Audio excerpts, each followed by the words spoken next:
अस्सलाम वालेकुम, मैं हूं डॉक्टर फ़िज़ा अकबर खान। उम्मीद करती हूं कि आप लोग खैरियत से होंगे। अहम जो खबर है आज की वो तो ये कि सुप्रीम कोर्ट ने वाज़ेह हुक्म दे दिया है कि जो शहबाज शरीफ करप्शन मुकदमा से बचने के लिए इदारों में तबादले और तकर्रियाँ नहीं कर सकते हैं। यानी हमजा शहबाज के गिर्द जो घेरा तंग हो रहा है, यानी शहबाज शरीफ साहब के गिर्द भी घेरा तंग हो गया। बड़ी जल्दी थी इन लोगों को मुत्तहिदा हुकूमत बनाने की। आपको याद होगा कि मैंने बड़े प्रोग्राम्स किए जब PDM इत्तेहाद बना, तो मैं शुरू दिन से कह रही थी कि ये इत्तेहाद ज़्यादा देर नहीं चलेगा, ये तमाम लोग अपने मुफादात के लिए इकट्ठे हुए हैं। इनका सिर्फ ये एक मकसद था कि जी इन्होंने इक़्तिदार के साथ चिपकना है, इक़्तिदार की कुर्सियां जो हैं, इक़्तिदार की हवस कह लें, इक़्तिदार में रहकर जाहिर बात है फ़ायदे होते थे, दो हाथों से मुल्क को लूटा गया, तमाम चीज़ें इनके सामने आ चुकी हैं, केसेस जो हैं इनको भुगतने पड़ रहे हैं और करप्शन के चार्जेस इन लोगों के ऊपर हैं, मुकदमात का सामना इन लोगों को करना पड़ रहा है। इमरान खान साहब जो कि हुकूमत कर रहे थे, जिनकी हुकूमत गिराने की इनको जल्दी थी, इमरान खान साहब वाज़े हर जलसे सिर्फ खिताब करते थे, जब कौम से खिताब करते थे, जब भी बात करते थे वो हमेशा एक बात कहते थे कि मैं इनको NRO नहीं दूंगा। यानी ये बार बार उनसे NRO मांग रहे थे, वो इनको NRO नहीं दे रहे थे। सर मत्थे से इनको बंदा दुखता था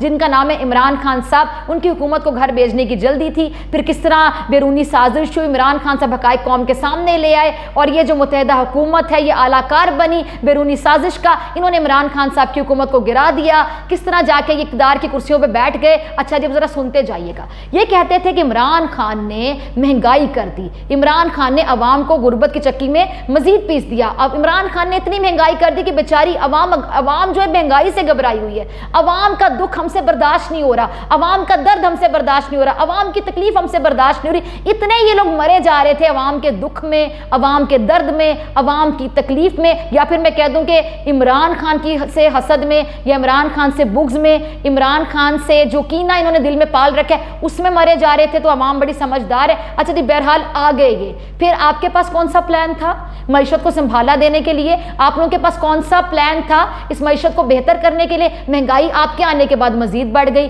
जो डॉलर है, अगर मैं कहती किसी ने तरक्की की है ना इस मुल्क में, ये डॉलर ने की है। डॉलर तरक्की की मनाजिल तय करता चला जा रहा है। इनके पास कौन सा प्लान था? दूसरी बात है कि इमरान खान को तो पहली बार हुकूमत करने का मौका मिला था। आप लोग तो तजर्बाकार थे, आप लोगों ने तो 3-3 बार हुकूमतें की थी। आप लोगों के पास तो बड़ी ऐसी टीम थी जो कि बहुत ज़्यादा एक्सपीरियंस थी, बड़ी तजर्बाकार थी। आप लोग क्यों नहीं कंट्रोल कर पा रहे? आप लोग क्यों नहीं कंट्रोल कर पा रहे? अच्छा सबसे बड़ी बात आज जरा सुनिएगा कि मरियम साहिबा एक तरफ कह रही है जी इमरान तुम्हारा खेल खत्म हो गया है, दूसरी तरफ मरियम की ज़रा बात सुनेगा। मरियम कहती हैं कि जी हम ऐसी हुकूमत में हम नहीं रहना चाहते, हमें ऐसी हुकूमत में रहने का कोई फ़ायदा नहीं है जहाँ पे महंगाई हो। और साथ ही कहती हैं कि नवाज़ शरीफ साहब कहते हैं कि मैं हुकूमत छोड़ दूंगा, यानी मरियम के अब्बा जी कहते हैं मैं हुकूमत छोड़ दूंगा, अवाम पे बोझ नहीं डालूंगा। और मरियम पहले अवाम से पूछती हैं, कभी किसी ने पूछा है अवाम से कि हम हुकूमत में रहें या ना रहें? और भी मरियम जैसी खातून ने, ज़रा दिल पे हाथ रखिए जितने लोग मुझे सुन रहे हैं, कि मरियम जैसी खातून आपसे पूछें कि जी हम हुकूमत में रहना चाहिए हमें या फिर नहीं रहना चाहिए। फिर साथ ही आप कहते हैं कि नवाज शरीफ कहते हैं कि मैं अवाम पे बोझ नहीं डालूंगा, मैं अपनी हुकूमत छोड़ दूंगा, ये नून लीग वाले हुकूमत छोड़ देंगे।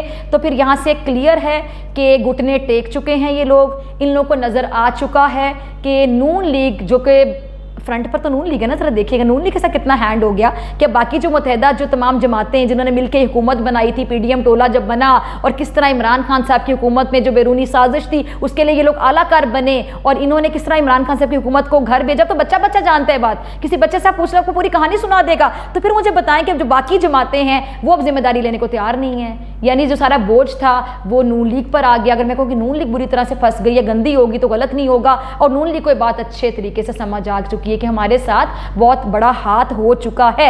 अच्छा देख मौलाना फजलुर रहमान साहब हैं जिन्होंने ट्रक की बत्ती के पीछे लगाया हुआ था सारों को। मौलाना साहब को अपने फ़ायदे चाहिए थे, मैं सदर बन जाऊँ, मुझे ओहदा मिल जाए। ज़ाहिर बात है जिनको लाखों की लस्सियाँ पीने की आदत थी कोई बात ये नहीं कर सके। इस्लामोफोबिया के हवाले से क्या खिदमत है मौलाना साहब की? मौलाना आपके नाम के साथ लगा हुआ है, आपसे ज़्यादा एक्सपेक्टेशन थी, आपसे ज़्यादा तवक्कुआत थी, लेकिन काम वो कर गया जिसका नाम इमरान खान, इसको आप यहूदी एजेंट कहते रहे। शर्म आनी चाहिए आप लोगों को जो अपने नाम के साथ मौलाना लगाते हैं कि काम वो बंदा कर गया इस्लामोफोबिया के हवाले से, जो कि इस्लाम के बारे में गलत एक प्रोपेगेंडा किया जा रहा था। इस्लाम के हवाले से अल्लाह ताला ने बड़ा काम उस बंदे से ले लिया जिस पर आप जो कि अपने नाम के साथ मौलाना लगाते हैं, उस पर आप यहूदी एजेंट होने के इल्जाम लगाते थे इमरान खान पर।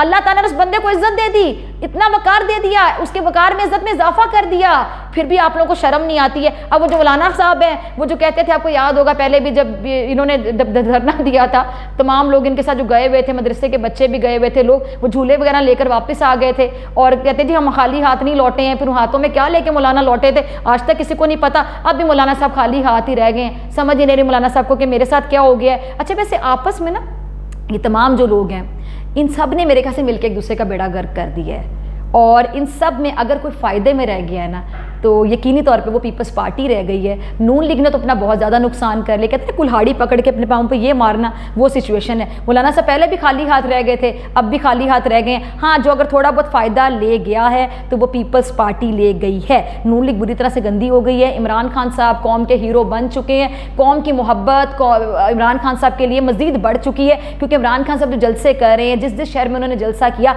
बड़ा पावर शो था, इसमें कोई दो राय नहीं है। अवाम उनके साथ है, और वो जो वाकई जो समंदर का लफ्ज़ इस्तेमाल करते हैं कि इंसानों का समंदर उमड़ आएगा, और ये जो लॉन्ग मार्च की जो वो कॉल देंगे कल मुल्तान में, जो आखिरी वो जलसा करने जा रहे हैं, यकीनी तौर पे अवाम का समंदर उनके साथ उमड़ आता है। जिस जगह पे उन्होंने जलसा किया है, गो के नाक़दीन कोशिश करते हैं कि जी कैमरे को इस एंगल से या उस एंगल से तस्वीर खींचें या वीडियो बनाएं कि जी लगे कि जी जलसे में तादाद कम है, लेकिन तादाद बहुत ज़्यादा होती है, और ये उनके नाक़दीन को भी पता है कि तादाद बहुत ज़्यादा होती है। अच्छा, इसमें ना पीपल्स पार्टी, मुझे लगता है कि जो जिस तरह नून लीग ने अपना खुद बेड़ा गर्क कर लिया, मौलाना साहब वैसे खाली हाथ रह गए, जो पीपल्स पार्टी है उसने बड़ा अपना फ़ायदा कर लिया। अब आप देखें कि बतौर वज़ीर ख़ारिजा, बतौर फॉरेन मिनिस्टर बिलावल जिस तरह मुलाकातें कर रहे हैं, और बिलावल की गुफ्तगू भी आपको पता है, बिलावल बात भी कर सकते हैं, अच्छा अंदाज़ है उनको गुफ्तगू करने का, चिट पकड़ कर बात करना, या आपने भी हाल ही में देखा होगा कि जाकर आप अंग्रेज़ी की दो लाइनें कोई ना बोल सके। चलें, बिलावल का एटलीस्ट ये इशू नहीं है, बिलावल अंग्रेज़ी भी अच्छी बोल लेते हैं, बिलावल आला तालीम याफ्ता भी हैं, और फॉरेन मिनिस्टर बनने के लिए ये एक अच्छा है। मेरे ख्याल से आपके अंदर एक काबिलियत होनी चाहिए कि आपको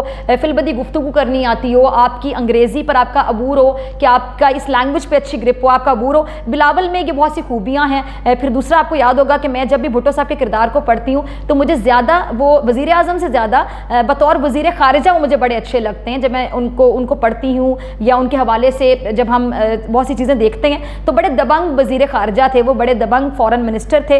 बहरहाल बिलावल को बहुत सी एडवांटेजेस हैं कि बिलावल की जो पहली गोद है, माँ की गोद होती है, वो बेनज़ीर भुट्टो की गोद उनको नसीब हुई।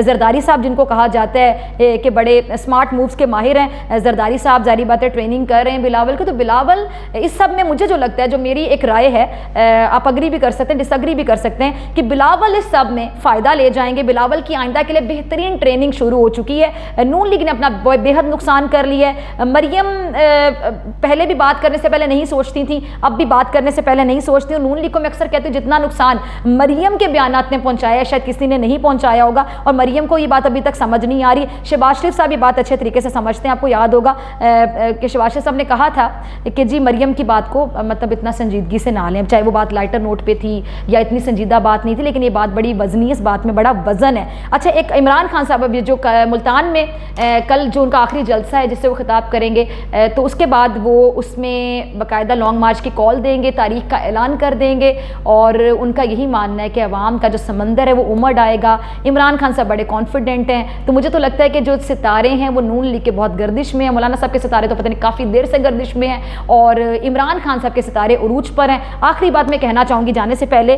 कि आपने ये बहुत से इस तरह के सीजन्स हैं, ऐसी बहुत सी सीरीज़ हैं जो आप, जैसा गेम ऑफ थ्रोन्स है, हाउस ऑफ कार्ड्स, आप लोग ज़रूर देखिएगा, बड़ा एंजॉय करेंगे। इसके अलावा एक डेजिग्नेटेड सर्वाइवर है। हाउस ऑफ कार्ड्स मेरा बड़ा फेवरेट है, गेम ऑफ थ्रोन्स से भी ज़्यादा मैंने बड़ा उसको एंजॉय किया था। ये गेम जो है ना पूरी होती है तख्त की गेम, कुर्सी की गेम।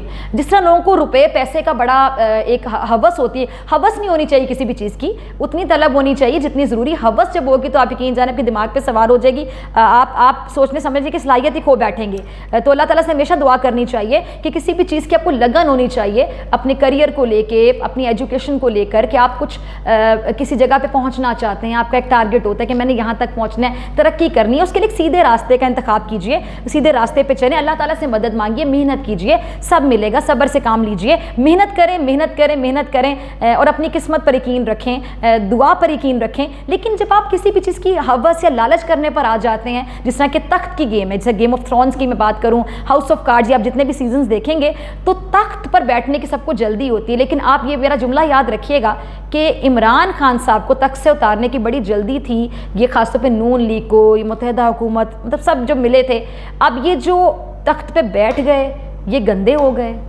शहबाज शरीफ साहब नून लीग के मरीम नवाज़ को खुद ही कहना पड़ रहा है कि जी हम हुकूमत छोड़ देंगे, अवाम पे बोझ नहीं डालेंगे, और इमरान खान साहब तख्त से उतर के, कुर्सी से उतर के ज़्यादा बाइज़्ज़त हो गए, ज़्यादा बावकार हो गए, उनकी इज़्ज़त में इजाफा हो गया। ये बहुत बड़ा पैगाम है समझने वालों के लिए। अब भी नहीं समझेंगे तो कब समझेंगे। आपसे मुलाकात होगी इंशाल्लाह कल। सब्सक्राइब करें और बेल दबाएं ताकि कोई खबर रह न जाए।